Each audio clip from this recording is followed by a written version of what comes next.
नमस्कार दोस्तों, एक बार फिर से स्वागत है आपका मेरे यूट्यूब चैनल पर।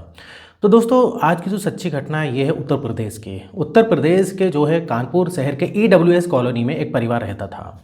इस परिवार को लोग जो है परफेक्ट फैमिली के नाम से जानते थे और इस परिवार में जो है टोटल 4 सदस्य थे। घर के मुख्य सदस्य का नाम था मुन्नालाल उत्तम था और उनकी बीवी का नाम था राज देवी था। इनका एक बेटा था जिसका नाम विपिन था और एक छोटी बेटी थी जिसका नाम कोमल था। ये परिवार बहुत ही खुशहाल था। पैसे से जो है घर के जो बड़े सदस्य होते हैं मुन्नालाल, ये जो है ऑर्डिनेंस फैक्ट्री में सुपरवाइज़र की जॉब किया करते थे और किसी प्रकार की कोई भी तंगी नहीं थी। सब कुछ बहुत अच्छे से चल रहा था। ये दिन था 4 जुलाई 2022 का और रोज़मर्रा की तरह ये परिवार जो है खाना खाकर सो जाता है। और घर में जो है ग्राउंड फ्लोर पर 2 रूम थे जिसमें के एक रूम था माता पिता का, जिसमें माता पिता सोया करते थे और दूसरे रूम में उनकी बेटी कोमल सोया करती थी और फर्स्ट फ्लोर पर जो रूम था उसमें विपिन मतलब इनका बेटा सोया करता था। तो रात के तकरीबन 3 बजे कोमल को कुछ आहट सुनाई देती है। वो उठकर देखती है तो उसे देखने को मिलता है कि उसके घर से 3 नकाबपोश व्यक्ति चुपके से बाहर निकल रहे हैं। क्योंकि ये घर बहुत बड़ा नहीं था तो तुरंत अपने माता पिता के कमरे में वो जाती है तो उसकी जो चीख निकल जाती है। वो दौड़कर जो है ऊपर अपने भाई के कमरे को खटखटाती है। कुछ देर बाद भाई भी उठ जाता है। दोनों नीचे आकर देखते हैं तो इधर वो देखते हैं कि किसी ने जो है इनके माता पिता की जो है गला घोंटकर जो है हत्या कर दी है। अब ये दोनों चिल्लाने लगते हैं और इनकी चीख पुकार सुनकर पड़ोसी भी इकट्ठा हो जाते हैं। कोई पुलिस को भी कॉल कर देता है और कानपुर जो पुलिस होती है वहाँ पर पहुँच जाती है। अब शुरुआत में ऐसा लग रहा था कि शायद ये कोई लूटपाट का मामला है। लूटपाट करने के लिए कुछ चोर जो हैं यहाँ पर घुसे होंगे और इनके माता पिता ने देख लिया होगा, झड़प हुई होगी तो जो है इनकी माता पिता की हत्या कर दी होगी चोरों ने। तो ऐसा सब लोग जो है भाई अपना अनुमान लगाते हैं। लेकिन यकीन मानिए इस केस में जैसे जैसे आगे हम बढ़ने वाले हैं आपके पैरों तले ज़मीन खिसक जाएगी, क्योंकि जैसा यहाँ पर हमें दिख रहा है इस कहानी में इसका बिल्कुल भी उल्टा होता है।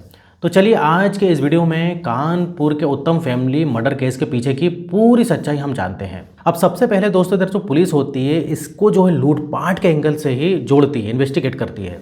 लेकिन कुछ ही देर के बाद मालूम चल जाता है कि घर से कुछ भी चोरी नहीं हुआ है, यानी कि ये जो मर्डर है ये किसी लूटपाट के इरादे से नहीं किया गया, जबकि इनके पीछे कुछ और रहस्य छुपा हुआ था।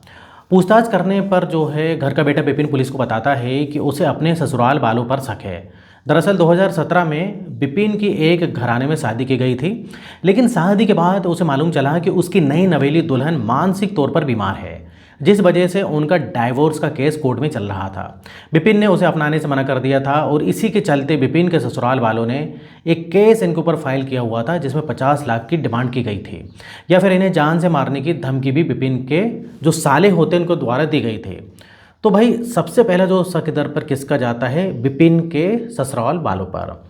अब इधर जो है पुलिस जो है बॉडी को पोस्टमार्टम के लिए भेज देती है। अब इधर पुलिस की एक टीम जो है फतेहपुर जाती है, फतेहपुर जहाँ पर विपिन की ससुराल थी। अब ताकि वो टीम इस बारे में पता कर सके कि इस हत्याकांड के पीछे विपिन के ससुराल वालों का हाथ है या फिर नहीं है। दूसरी तरफ पुलिस जो है कॉलोनी में जो लगे सीसीटीवी कैमरों की फुटेज कलेक्ट कर रही थी और उसी फुटेज में पुलिस को देखने को मिलता है कि रात के तकरीबन 12 बजे के आसपास एक लड़का मुंह पर कपड़ा बांधे हुए इनके घर में डायरेक्टली घुसता है, जैसे कि दरवाज़ा पहले से ही खुला हुआ हो।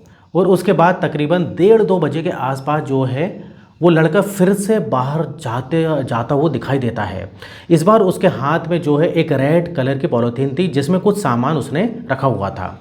अब जैसा कि घर की बेटी कोमल ने बताया था कि पुलिस को मतलब बताया था कि घर में 3 लोग घुसे थे, लेकिन भाई सीसीटीवी कैमरे में जो दिख रहा था वो दिख रहा था केवल एक, मतलब 3 लोग नहीं, केवल एक जो है जन घर से बाहर निकलता हुआ दिखाई दे रहा था।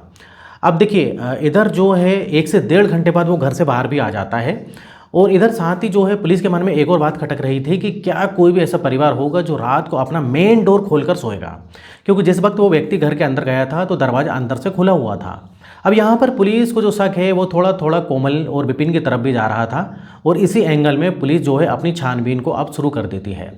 अब इसी दौरान मुन्नालाल और राज देवी की पोस्टमार्टम रिपोर्ट भी आ जाती है जिसमें पाया जाता है कि इन दोनों को मारने से पहले इन्हें कुछ नशीला पदार्थ दिया गया था। अब यहाँ पर पुलिस छानबीन करती है तो मालूम चलता है कि रात को खाना खाने के बाद और सोने से पहले घर की बेटी कोमल ने अनार का जूस बनाया था जो उसने पीने के लिए अपने माता पिता और भाई तीनों को दिया था। माता पिता ने वो जूस पी लिया था, लेकिन भाई विपिन ने उस जूस को पूरा नहीं पिया था, क्योंकि उसे उस जूस का कुछ स्वाद अलग लग रहा था और कुछ जूस जो है वो किचन में जो है बच गया था, मतलब किचन में रखा हुआ था। अब पुलिस बिना देरी करे उस जूस को जो है लैब में जांच के लिए भेज देती है। तो ये पाया जाता है कि उस जो है जूस में कुछ नशीली दवाई मिलाई गई थी, जिसे पीने के बाद कोई व्यक्ति गहरी नींद में चला जाता है। और क्योंकि ये जूस माता पिता के अलावा विपिन ने भी पिया था, तो इसका मतलब ये है कि विपिन का इस हत्याकांड में कोई भी हाथ नहीं था। लेकिन अब जो पूरा शक है पुलिस का वो कोमल की तरफ जा रहा था, क्योंकि ये जूस कोमल ने ही तैयार किया गया था, मतलब तैयार किया था।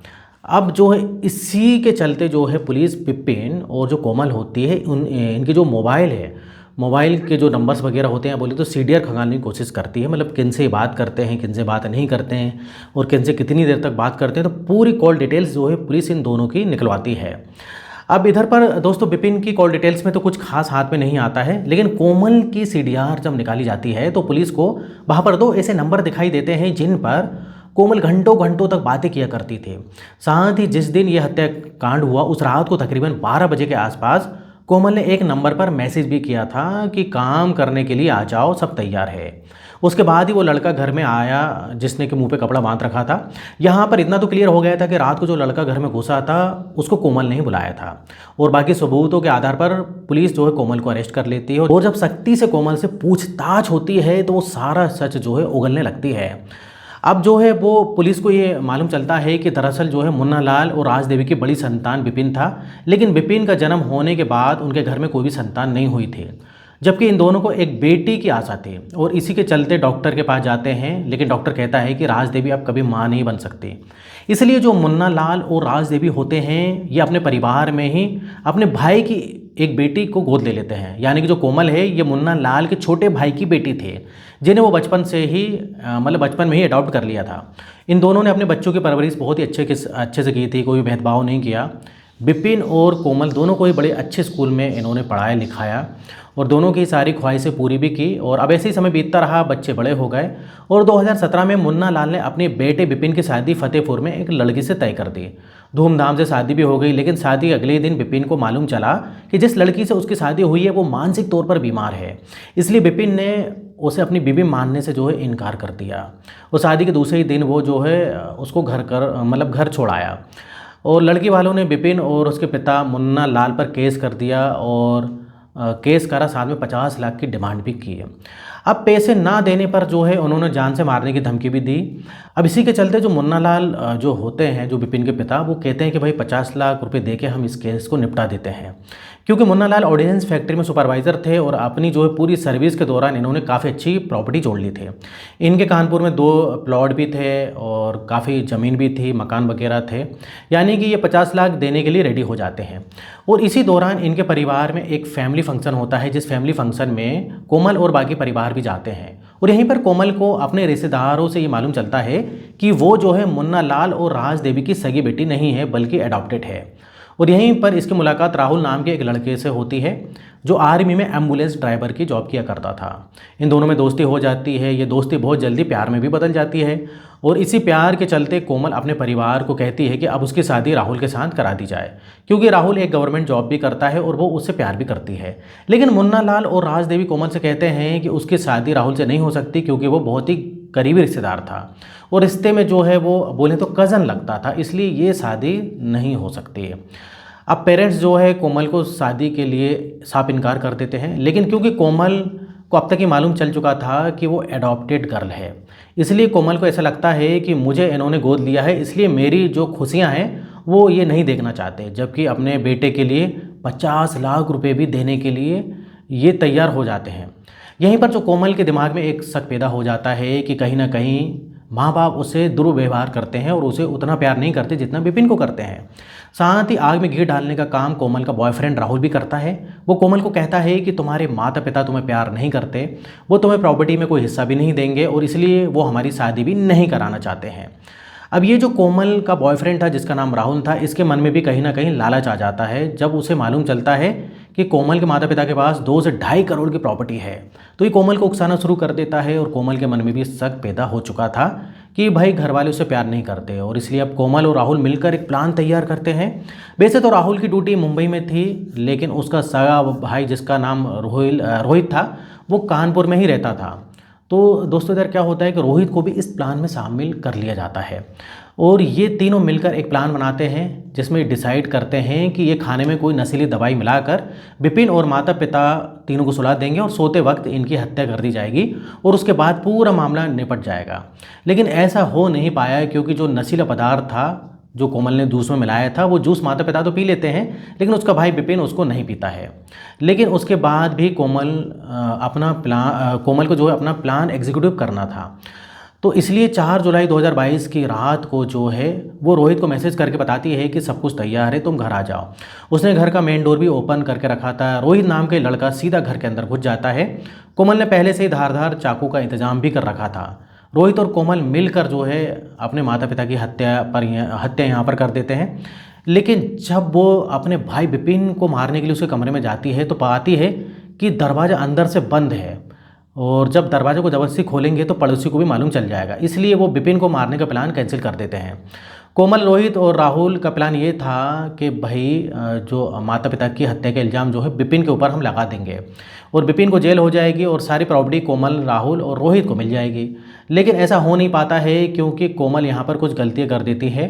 वो हड़बड़ाहट में पुलिस को ये कह देती है कि उसने जो है 3 लोगों को निकलते हुए घर से देखा, जबकि सीसीटीवी फुटेज में एक ही व्यक्ति दिखता है और उसके बाद कॉल डेटा रिकॉर्ड से सारी सच्चाई सामने आ जाती है। अब कोमल ने भी अपना जुर्म कबूल कर लिया है और इसी के चलते जो है कोमल के बॉयफ्रेंड राहुल को मुंबई से गिरफ्तार कर लिया जाता है। उसके भाई रोहित को भी कानपुर से ही गिरफ्तार कर लिया जाता है। और अब इस कहानी में आता है सबसे बड़ा ट्विस्ट। जब इन तीनों को जो है भाई गिरफ्तार कर लिया जाता है तो बाद में मालूम चलता है कि कोमल का राहुल के साथ तो अफेयर था ही, बल्कि उसके भाई रोहित के साथ भी काफ़ी पहले से ही, मतलब काफ़ी समय से जो है अफेयर चल रहा था।